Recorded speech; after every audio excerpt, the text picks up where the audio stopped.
కాంగ్రెస్ పార్టీకి వెతికి చూసినా కూడా సరైనటువంటి సర్పంచ్లు గాని ఎంపీటీసీలు గాని జెడ్పీటీసీలు లేరు. కానీ ఈ రోజు ప్రతిపక్షంలో ఉన్నప్పటికీ కూడా కేసీఆర్ గారి పైన నమ్మకంతో అదేవిధంగా బీఆర్ఎస్ పార్టీయే ప్రజలకు శ్రీరామ రక్ష అని చెప్పేసి ఆలోచనతో మన జిల్లాలో మన నియోజకవర్గంలో చూసుకున్నట్టయితే పెద్దలు హరీష్ రావు గారు అన్ని విధాలుగా అండగా ఉంటారు. కాబట్టి మాకు ఏదైనా సరే హరీష్ రావు గారి భరోసా ఉంది అన్న నమ్మకంతో ప్రజలందరూ కూడా బీఆర్ఎస్ పార్టీకి ఓట్లేసి మరి గెలిపించినందుకు మనం వారికి సదా రుణపడి ఉందాము అని చెప్పేసి కూడా ఈ సందర్భంగా తెలియజేస్తా ఉన్నా. నిజంగా మరి గెలిచినటువంటి వాళ్ళు సంతోషంగా ఉన్నారు. మన బీఆర్ఎస్ పార్టీ తరఫున కొంతమంది ఓడిపోవడం జరిగింది. మీరేం బాధపడొద్దు అని చెప్తా ఉన్నాను. మరి ఒక్కొక్క ప్లేస్ లో రెబెల్స్ ఉన్నారు మన వాళ్ళే, మనకే పోటీ అయిపోయింది.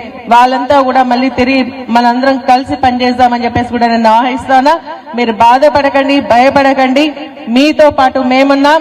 గెలిచినా ఓడినటువంటి సర్పంచులంతా కూడా బీఆర్ఎస్ పార్టీ గ్రామ సర్పంచులుగానే మేము భావిస్తామని చెప్పేసి కూడా